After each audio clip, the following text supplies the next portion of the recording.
que Sénégal lobby LGBT dañ ko wutal un calendrier et un agenda spécial ndax dëgër bopp ci Sénégal dëgër bopp beaucoup de pays qui nous entourent sukk nañu jébbal joxoon naa leen la liste à commencer par le Gabon ba ci Cap-Vert qui ont légalisé l'homosexualité Sénégal jaaxal leen ba taxoon na vers la fin du régime du président Macky Sall waxoon naa leen ne cette chef de mission d'observation de l'Union européenne nous la récusons, nous la dénonçons et nous avons exigé son expulsion. Sa vie privée ne nous intéresse pas. Lesbienne la bi muy ñëw faru lesbienne am la àndal ànd sek ñàkk jom bu mat sek bras dessus bras dessous comme monsieur ak madame bu ma yeboone sax madame ak madame di doxantu dans le hall de l'hôtel ça suñu yoon new ci c'est sa vie privée waaye erreur bi état Macky Sall def ba leen Jamra alerté ne leen kii nar a ñëw comme chef de mission électorale de l'Union européenne na ngeen bàyyi xel ne ni Assemblée nationale Sénégal amee groupe parlementaire Yewwi groupe parlementaire Wallu groupe parlementaire Benno Bokk Yaakaar parlement européen noonu la amee groupe parlementaire socialiste groupe parlementaire écologiste waaye góor jigéen ñi dañ fa am doole ba xeex nañu ba ñu nangul leen seen groupe parlementaire ma ne ko ndaw si ngeen woo nag comme chef de mission d'observation électorale elle est vice-présidente de l'intergroupe LGBT du Parlement européen def naa fii conférence de presse qui a fait beaucoup de bruit dans le pays le 12 février agenda bi di continuer ndax ndaw si dafa ñëwoon xàllal yoon Charles Michel Jamra daal di alerté woon nous n'avons pas dit encore une fois Modou Fall mën a tooñ que Diomaye waru ko recevoir on l'a jamais dit et puis un chef d'État c'est impossible nga naan danaa wax ak kii du ma wax ak kii Diomaye mënul loolu il est obligé de parler à tout le monde dëmma yeeg noo xool yeeg franc-maçon yeeg góor jigéen ñëpp lay wax parce que ñun fa ñuy jegaane ji luy dundal réew mi les institutions de Bretton Woods Fonds monétaire international Banque mondiale ak tamit Union européenne la ñuy soxla foofu lañ koy mën a jegaane di fay salaire yi di jënd ay engrais di compenser nos déficits budgétaires te kuréel yooyu dafa fees dell ki franc-maçon ak góor jigéen soo nee doo wax ak ñoom yaa ngi may dégg bu baax Oustaz Modou Fall soo nee du ma wax ak ñoom tu vas crever de faim parce que Sénégal dafa ndóol on vit sous perfusion kon Diomaye foog mu wax ak ñëpp waaye dañu ko ne kii nga recevoir mooy xalifa général lu kullu góor jigéen Europe occidentale libre nañ ci kii nga recevoir mooy ka nga xam ne ni dem si yàlla si Ambroise Gomis créé woon Miss Sénégal Miss Jongoma lobby LGBT à Anvers dañu créé 2 distinctions à part Miss lesbienne créé nañu Miss de gay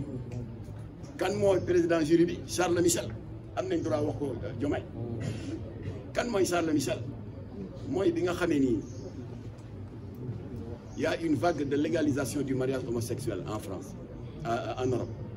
ba France daal di ubbi le défilé le 17 mai 2013 sous le magistère de François Hollande daal di légaliser ce qu'ils appellent pudiquement d'ici diw confiture le mariage pour tous maanaam mariage góor jigéen bi ko France defee mais dafa am effet boule de neige Europe yëpp commencé di légaliser le mariage homosexuel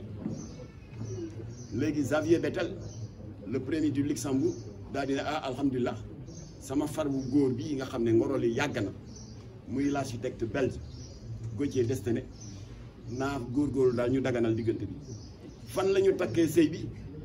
à la mairie du Grand-Duché de Luxembourg kan lañ ko ndeyale Charles Michel ngeen ne duñ ko wax bañaa wax alors ñu ne Diomaye kon recevoir ku la neex mais ñu ngi la yëgal ne kii nga recevoir mooy kii surtout léegi ñaar moo mën ne alerte la mu dégg ko ak nu mu ko mën a déggee mu sàggane ko ñun ñu xam ne suñu jaan wàcce na te bu ñu tëddee nous allons dormir tranquille alors kon nag yooyu yëpp jaar na fi mais bii li tax Jamra décidé ànd ak 8 organisations alliées xeex ak ñoom parce que rôle état bi la mais l'état ne le fait pas ñu ngi toog rek bàyyi lobby yi di dérouler seen agenda rek ba pare nous avons décidé def une tournée nationale def ko suñu xeexu bopp avec nos 8 alliés waaye yokku na j'ai d'autres listes defe naa egg nañ 15 parce que j'ai mis sur la page Facebook que la liste reste ouverte. Alors li waral ñu jël boobu décision am boobu détermination c'est parce que ki ñëwoon poser le 3e jalon di Jean-Luc Mélenchon en plus du fait mu bokk ci bàjjenu góor yu gën a siiw ci lobby LGBT en plus de ça kilifa la au niveau de la GOF le Grand Orient de France qui est la loge maçonnique la plus islamophobe d'Europe. xale yi yéen na ngi fii mënuma leen nax ci dara xam ngeen ne la franc-maçonnerie est d'origine anglo-saxonne waaye ba ñu demee ba au début du XVIIIe siècle dafa am scission une branche dissidente daal di dem Europe de l'Est tasaaroo fa et parmi ces fractions mu am benn bu juddu bu tudd GOF le Grand Orient de France qui est né l'an 1776 waaye branche dissidente boobu comme que dafa bari ay góor jigéen ak ay communistes lan la ñu njëkk a def dañuy jël la constitution originale de la franc-maçonnerie originelle jël préambule bi déglu leen bu baax ngeen xam kuy Mélenchon daal di effacer toute référence à Dieu et à l'immortalité de l'âme loolu la njëkk a def parce que franc-maçonnerie originelle balaa ñu daan ubbi seen i assises ak seen i travaux dañuy jàng ay aaya bu Injiil bu Yonent Yàlla Iisaa maanaam les évangiles et la Bible waaye branche dissidente bi Mélenchon bokk mu di le Grand Orient de France waaw ba scission amee dañuy jëlaat constitution bi tëggaat ko effacer si toute référence à Dieu et à l'immortalité de l'âme et en place de quoi ñu remplacer ko par le concept de la liberté de conscience absolue. ñu ne leen waaw luy liberté de conscience absolue ils ont fait beaucoup d'interviews dans les médias daal ne waaw l'autre humain est quelqu'un de une créature magnifique dara waru koo tënk il doit pas être enchaîné par des dogmes philosophiques et religieux dañ ko war a bàyyi mu seet lu ko soob lu mu bëgg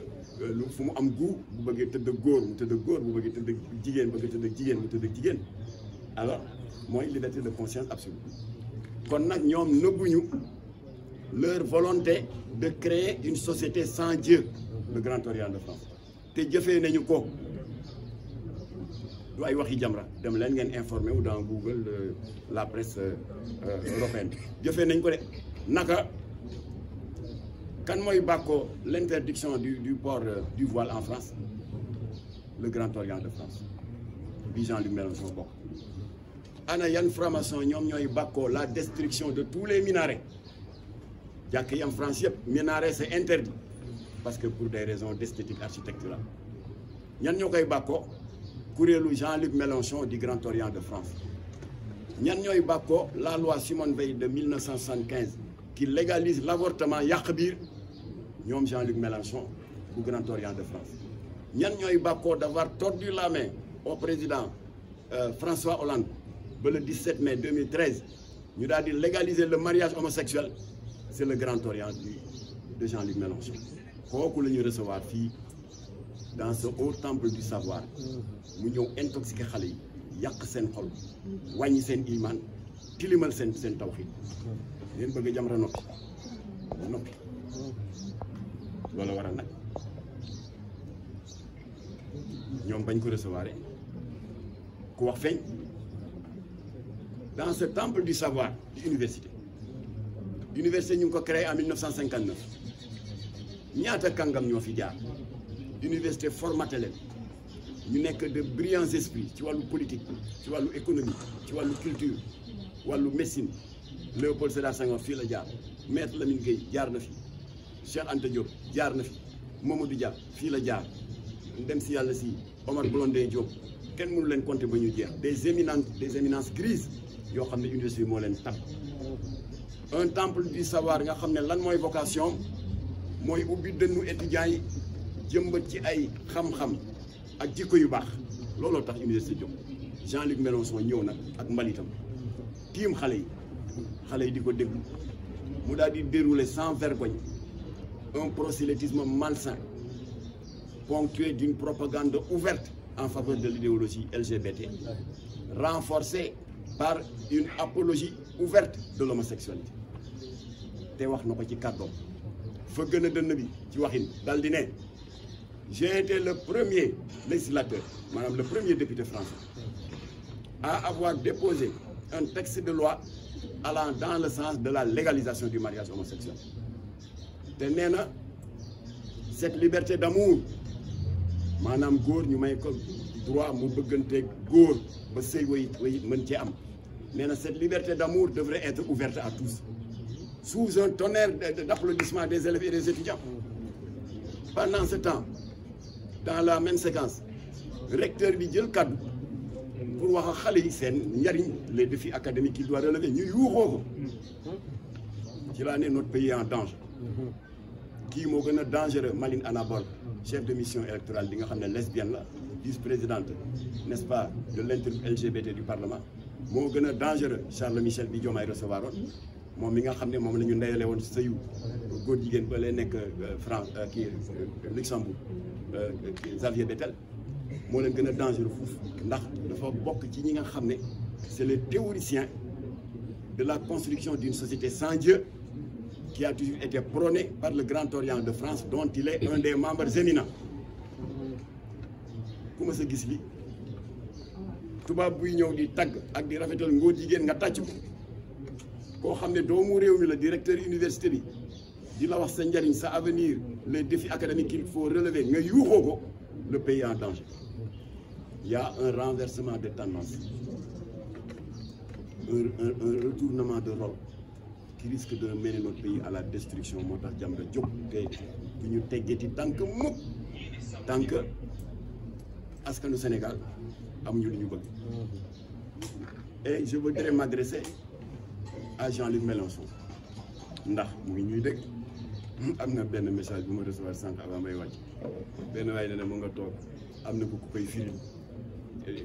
ko déggee ci wala firil ko ci français léegi je vais m'adresser à lui en français. Monsieur Mélenchon, nous voudrions, nous Sénégalais, peuple souverain, vous rappeler ce que vous savez déjà. C'est-à-dire qu'il n'existe pas de pays dans le monde où les lois qui doivent régir la vie communautaire viennent ex nihilo.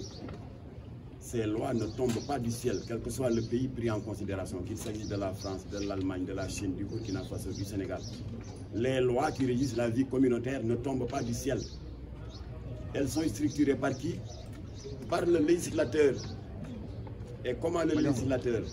structure-t-il ces lois? Eh bien, en s'adossant sur ce que vous, techniciens de l'audiovisuel et de la communication, vous appelez le substrat socio-culturel, c'est-à-dire en langage normal,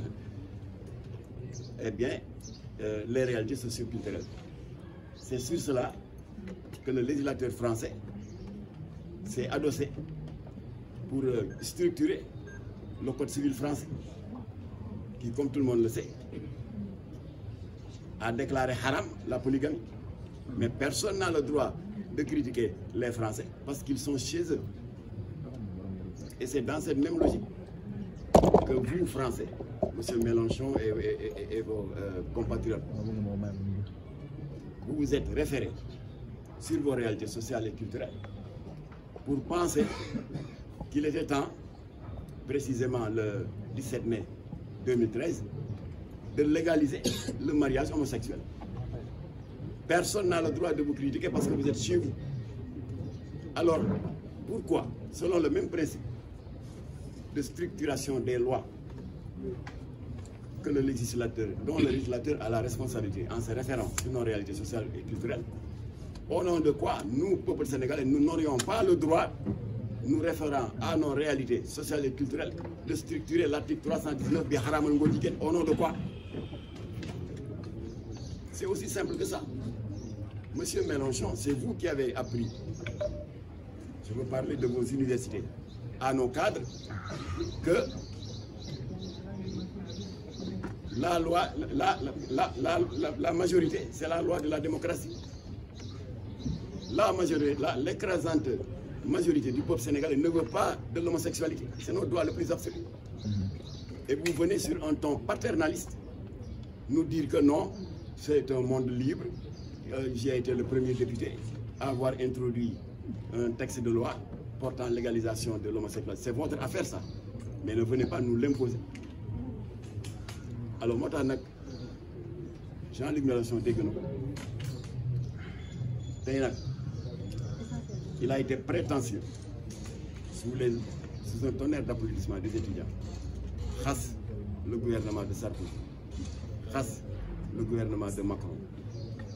xaw leen a gaaruwàlle ne ils ont une mainmise sur l'Afrique au mépris de leur volonté et de leur droit à l'exercice de leur souveraineté.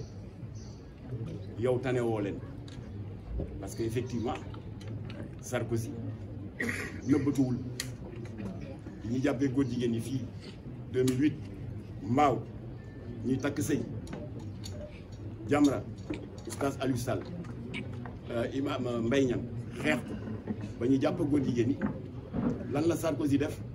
ku ko weddi da ngay dem dans le site internet du gouvernement français www.gov.fr.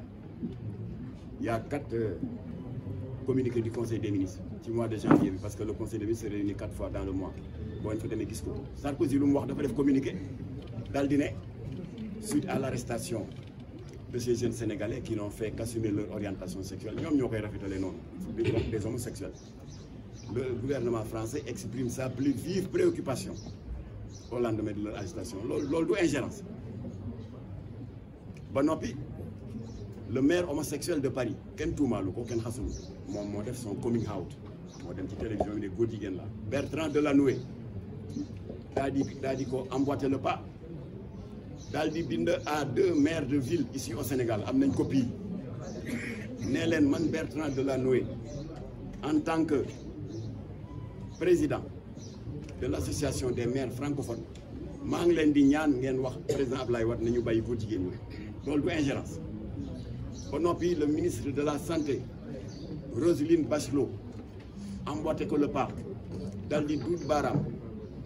Bernard Kouchner qui était à l'époque ministre des Affaires étrangères mais ko yow bi nga xam ne yaa yore suñu kaddu au plan international waxal Sénégal ni ñu bàyyi ko jigéen yi ñu tëj kooku du ingérence. Kon monsieur Mélenchon vous n'êtes pas mieux loti que ñoom dañu affiché wu yow da ngay nëbbatu ñëw fii université pour intoxiquer les enfants pour dugal leen ci musique. Et enfin je vais terminer par un appel, un constat et un appel en m'adressant à monsieur Ousmane Sonko. mënu ma ne premier ministre Ousmane Sonko parce que moom moo ne bi muy invité Mélenchon invité wu ko en tant que premier ministre moo ko wax mais dama ko invité en tant que leader d'un parti qui s'appelle le PASTEF qui a invité un leader d'un autre parti français mu di la France insoumise et qui s'appelle